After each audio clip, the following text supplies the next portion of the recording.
Hello et bienvenue dans une nouvelle vidéo. Aujourd'hui, on se retrouve pour des revues rapides.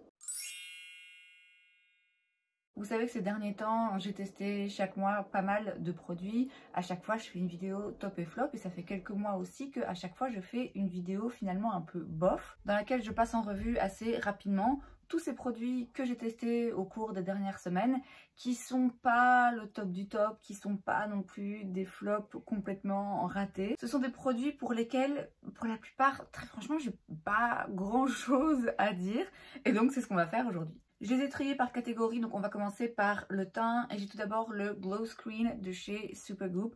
Alors, je vous cache pas que je ne l'ai pas testé 1000 fois parce que là on est vraiment en plein milieu de l'hiver. Enfin, de l'automne toujours, mais en Belgique, là, ça y est, c'est l'hiver. Et puis surtout, il n'y a pas de soleil. Alors, je sais qu'on est censé mettre un SPF tout le temps, même quand il n'y a pas de soleil, parce que les rayons du soleil traversent les nuages. Écoutez, en Belgique, les nuages, ils sont d'un autre level, ok? En plus de ça, je peux pas dire que je sorte de chez moi tous les jours non plus. Et puis, parfois aussi, je me maquille qu'il est 3 h l'après-midi et donc le soleil, finalement, il va encore exister 2 heures. Bref, tout ça pour dire que je l'ai pas utilisé 1000 fois. 2-3 fois peut-être. Je l'ai bien aimé. Il était moins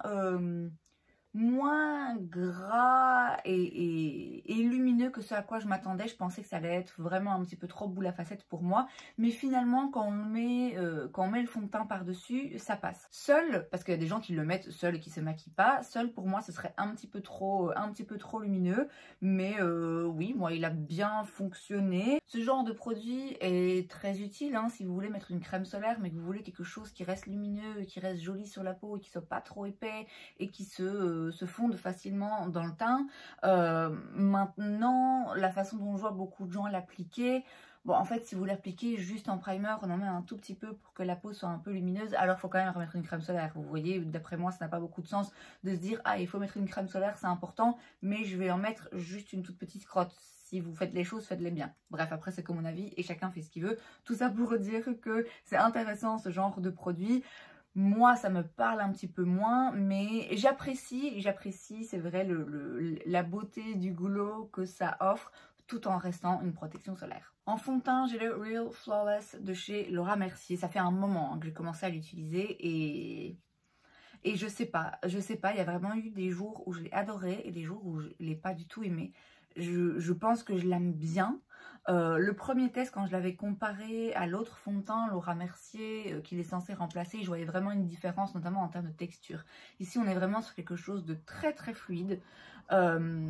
Pour autant, c'est quand même couvrant, mais c'est très facile à travailler. C'est vrai que c'est très facile à travailler dans le teint. Si je veux quelque chose qui est vraiment bien couvrant et que je veux vraiment complètement masquer mes boutons, bon, il faut que je rajoute un petit correcteur par-dessus, mais ça me dérange pas. Ce qui est bizarre en fait, c'est qu'au début quand je l'applique, j'ai l'impression qu'il est gras. Il est tellement fluide, il a une texture un petit peu presque huileuse en fait. J'arrive pas vraiment à l'expliquer. Et du coup, c'est vrai qu'à chaque fois que je l'applique, au moment où je l'applique, je me dis oh là là, non mais ça va pas le faire. Et finalement, ça le fait. Finalement, il vieillit aussi très bien, ce dont je doutais par rapport justement à cette texture.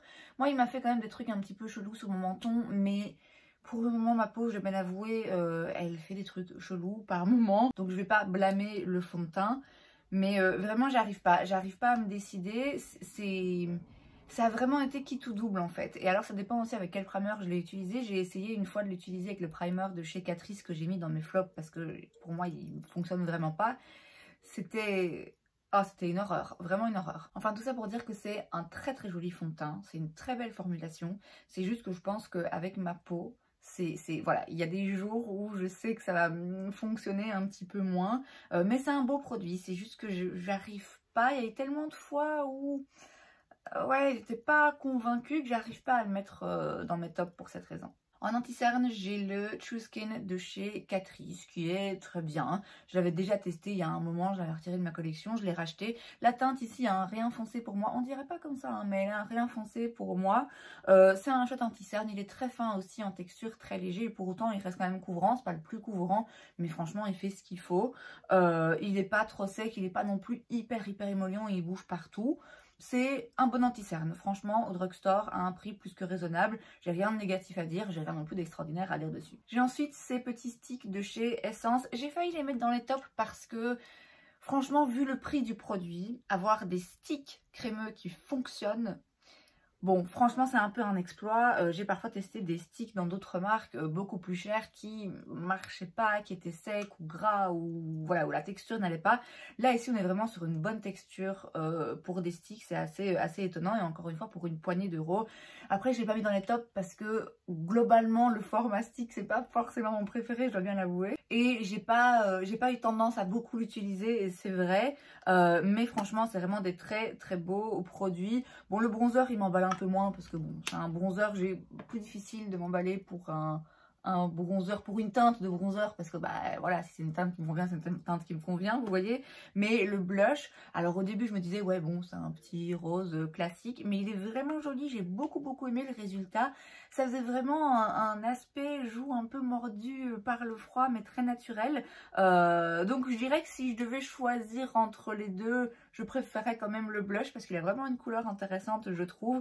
Mais franchement pour le prix, ouais, on peut pas hésiter longtemps pour ce genre de produits qui ont, comme j'ai dit, pour des sticks une très bonne formulation. En poudre, j'ai la All Matte Plus Shine Control Powder dans la teinte Banana Bright de chez Catrice qui est très bien. Alors c'est pas la plus matifiante malgré ce qu'elle dit. Je trouve qu'elle est légèrement, très légèrement pas satinée, mais elle n'est pas à 100% mat, vraiment hyper poudreuse et hyper matifiante, ouais. Alors c'est ce qui fait, je trouve, son côté un petit peu intéressant, c'est que c'est une poudre matifiante, mais quand même pas trop. Mais bon, c'est vrai que le All Matte, bon, pas si all matte que ça d'après moi, mais franchement c'est une chouette poudre. Elle est assez imperceptible sur la peau, ce qui est non négligeable. Donc franchement, un chouette produit aussi, pas quelque chose non plus d'extraordinaire, mais une bonne formulation de poudre. Et encore une fois, franchement pour le drugstore, c'est assez rare de trouver, je trouve, des poudres qui font pas keki, qui sont pas un petit peu... qui ressemble pas de la craie, vous voyez, c'est franchement une jolie formulation quand même. En bronzer, j'ai tout d'abord le Holiday Skin Luminous Bronzer de chez Catrice toujours. J'ai la teinte 020 Off to the Island qui est un rien foncé. Bon, ça va, hein, j'arrive à l'utiliser, mais c'est vrai que on va dire que c'est pour les jours où je veux un bronzer un petit peu trop intense. Alors au début, je me disais...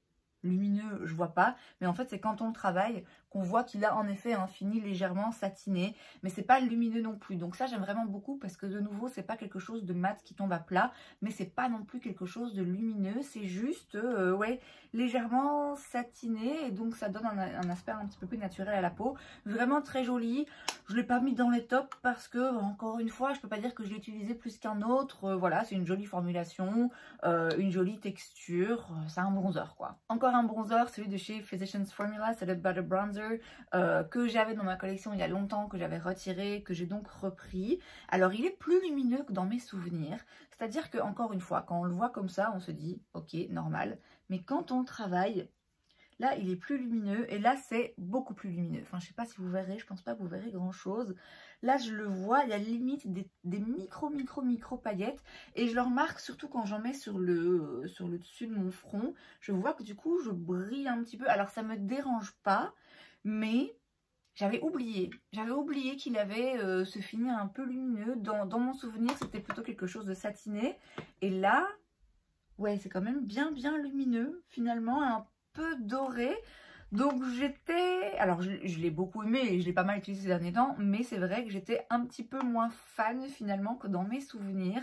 Dans mes souvenirs c'était vraiment un bronzer absolument incroyable. C'est un très beau bronzer, mais ouais, il est un petit peu plus lumineux que ce dont je me rappelais. En blush, j'ai les blushs Air Blush Matte de chez Catrice. J'ai la teinte Peach Heaven et Berry Breeze. La Peach Heaven, je l'ai pourchassée cette teinte, je l'ai cherchée pendant un moment, je la trouvais jamais et donc j'avais en attendant acheté la Berry Breeze et puis finalement j'ai trouvé celle-ci. C'est vraiment des bons blushs, ils sont quand même assez pigmentés, pour autant ils s'estompent très bien, on risque pas non plus de se retrouver avec un truc trop intense si on tapote bien son pinceau. Ils sont très jolis, ils ont un fini mat effectivement, mais ouais, vraiment des jolis blushs. J'ai rien à dire hein, de négatif, j'aime beaucoup les couleurs, les formulations, l'utilisation, enfin voilà, encore une fois, rien de négatif à dire, bon c'est juste que c'est des blushs quoi.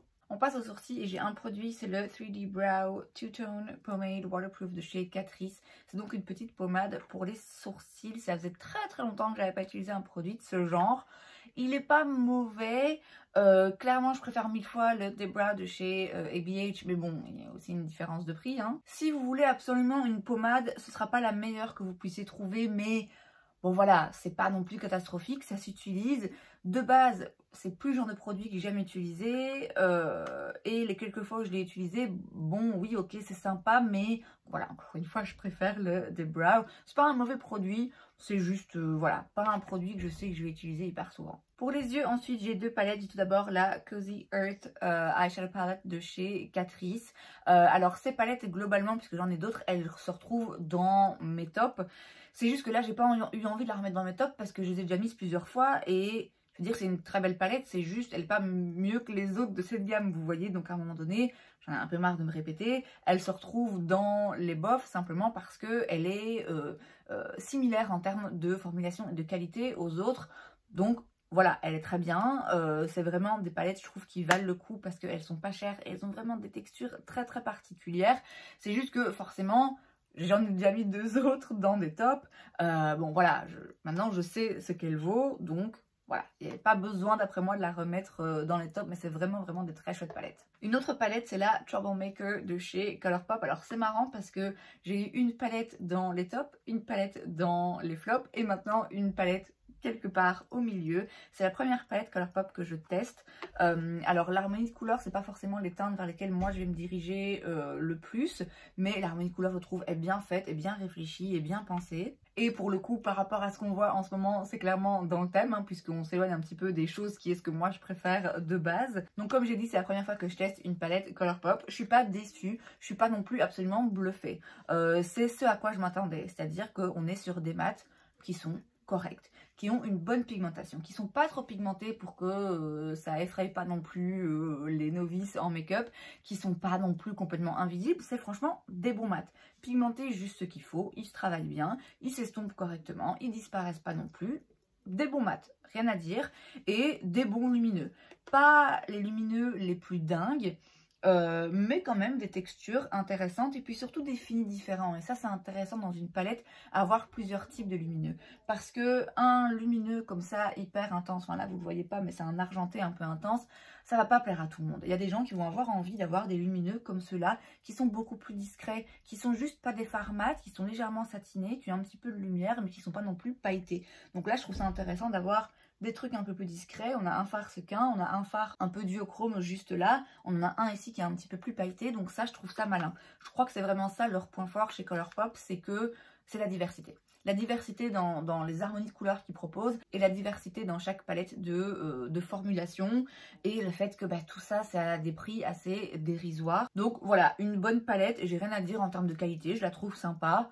Voilà, c'est juste pas quelque chose d'absolument incroyable d'après moi. J'ai aussi un petit fard mono comme ça de chez Moira, c'est le Lucent Cream Shadow dans la teinte Orion. C'est un fard à paupières un peu crémeux, mais c'est pas non plus un gel, c'est vraiment une texture un peu poudre à crème, comme ça, un peu particulière. C'est intéressant.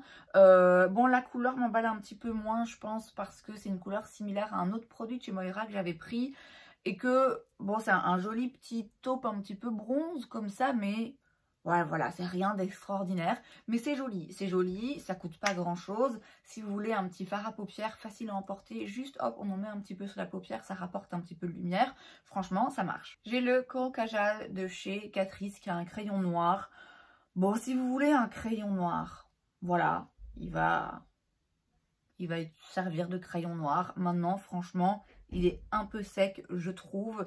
Il n'est pas là, on le voit intense parce que je repasse plusieurs fois dessus, mais c'est pas le plus noir, c'est pas le plus intense.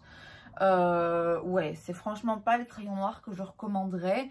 Maintenant, voilà, de nouveau, ça coûte 2 €, donc s'il vous en faut un, bon, voilà. Mais il faudra insister un peu, quoi. Donc voilà, c'est pas un mauvais produit. C'est pas non plus un crayon noir que j'apprécie particulièrement. Toujours chez Catrice, j'ai maintenant le It's Easy Black Liner, qui est donc un eyeliner noir, donc un eyeliner liquide. La teinte c'est Blackest Black. Non, c'est pas le noir le plus noir, mais c'est ce qui fait d'après moi son attrait. Donc c'est pas un noir forcément hyper intense, c'est pas un eyeliner où tout de suite, bam, on a un trait bien noir, bien intense, bien défini. Mais comme j'ai dit, c'est ce qui est en fait d'après moi le point positif de ce produit. C'est que si vous débutez en liner, si vous n'êtes pas habitué ou si c'est une partie de votre make-up qui vous stresse, c'est mon cas, ça permet de pas trop se planter. C'est bien d'avoir des eyeliners liquides qui sont hyper intenses tout de suite et une fois qu'ils sont mis, ils bougent plus. Mais c'est vrai que si on fait des petites ratures, si on a envie de prendre son temps, qu'on ne sait pas trop comment s'y prendre, c'est plus avantageux d'avoir des liners comme ça où certes il faut repasser plusieurs fois, mais au moins voilà, on peut corriger des petites erreurs. Donc j'ai trouvé facile à utiliser, mais voilà, pas le plus intense d'après moi, mais un bon liner pour débutants je dirais, et même pour confirmer, hein, parce que bon, je sais pas si je suis confirmée en make-up, mais ça fait quand même quelques années que je me maquille, quelques décennies même, et pour autant moi j'apprécie d'avoir des liners comme ça qui sont faciles à utiliser les jours où j'ai pas envie de me prendre la tête et où je sens que je vais pas peut-être réussir mon liner du premier coup. C'est assez rassurant. Et j'ai ensuite un mascara de chez Maybelline, c'est le The Falsies Surreal.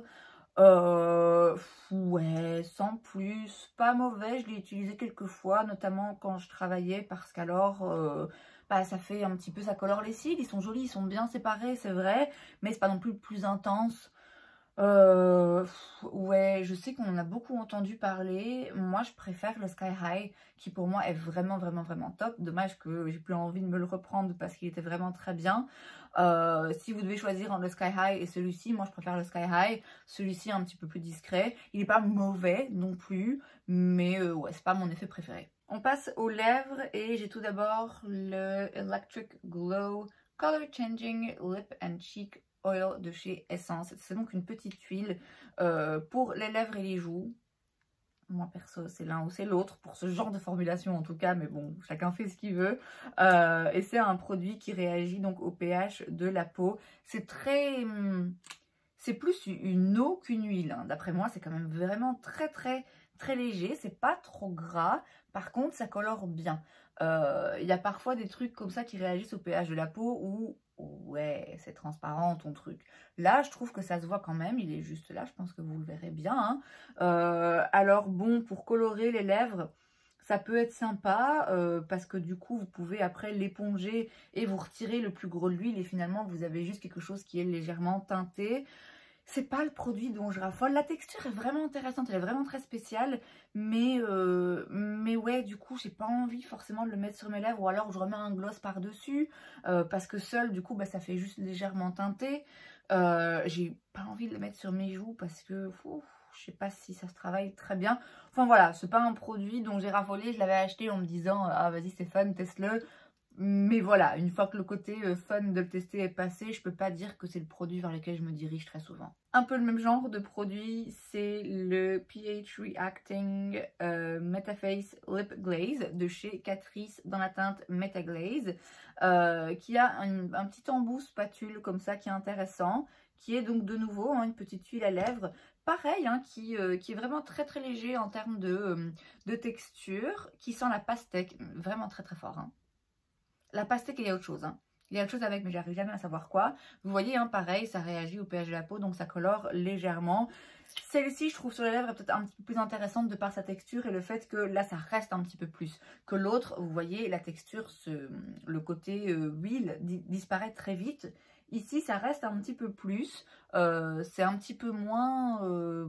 ouais, c'est un petit peu plus présent comme texture, tout simplement que l'autre, vraiment, c'est limite de l'eau. De nouveau, c'est pas le genre de produit, moi, que je préfère. C'était fun à tester. Si vous cherchez un produit de ce genre qui réagit au pH de la peau, franchement, celui-là, je le trouve intéressant dans de par sa texture et son applicateur. Mais encore une fois, c'est pas le genre de produit vers lequel moi je me dirige très souvent. Toujours chez Catrice, on a la Gloss Glow Tinted Lip Oil que j'ai dans la teinte Glow for the Show, qui est vraiment très bien. Alors c'est une huile à lèvres un petit peu plus épaisse que celle que je viens de vous montrer, mais c'est pas non plus un hybride qui se rapproche du gloss, franchement, parce qu'elle est pas collante. Elle est juste, ouais, un petit peu plus... ouais, un petit peu plus épaisse, tout simplement. Rien plus collante que les deux que je viens de vous montrer, c'est vrai, de par son épaisseur. Mais par contre, ça lui permet aussi d'être d'être plus intense sur les lèvres, de faire des lèvres vraiment plus juicy et de venir les hydrater. Donc c'est franchement une chouette huile à lèvres si vous en cherchez une sympa et que vous n'avez pas envie de dépenser 25 balles pour une huile à lèvres de chez Clarins. Franchement, je trouve qu'elle fait vraiment le taf. J'ai rien de négatif à dire, mais voilà, c'est une huile à lèvres quoi. Et enfin, j'ai un rouge à lèvres de chez Catrice, c'est le Full Satin Nude Lipstick dans la teinte Full of Attitude. Alors, c'est plus un mat qu'un satin, d'après moi, parce que pour moi, le satin, il y a quand même un peu plus de lumière, un petit peu, je sais pas, là, il accroche un rien quand même. C'est plutôt un mat. Alors, c'est pas un mat hyper mat, hyper intense, mais je pense pas que j'appellerais ça vraiment un satin non plus. C'est un très joli rouge à lèvres, hein, ceci dit. C'est une chouette formulation, parce que je vous dis, pour moi, c'est un mat, mais effectivement un petit peu moins sec que d'autres mats. Pas pour autant un satin. C'est une très jolie couleur aussi que j'aime vraiment beaucoup. Rien de négatif à dire, hein. Encore une fois, vraiment un chouette rouge à lèvres. Encore une fois, pour vraiment une poignée d'euros. Simplement, il n'y a rien dans sa texture, dans sa couleur qui me fait dire « Waouh, c'est mon nouveau rouge à lèvres préféré et j'arrête pas de l'utiliser. » Mais c'est vraiment un très beau rouge à lèvres. Et c'est donc tout pour cette vidéo, j'espère que ça vous a plu. Si c'est le cas, n'hésitez pas à laisser un like. Vous pouvez aussi vous abonner à ma chaîne parce que c'est gratuit, donc pourquoi pas. Et moi, je vous vois la prochaine fois. Bye!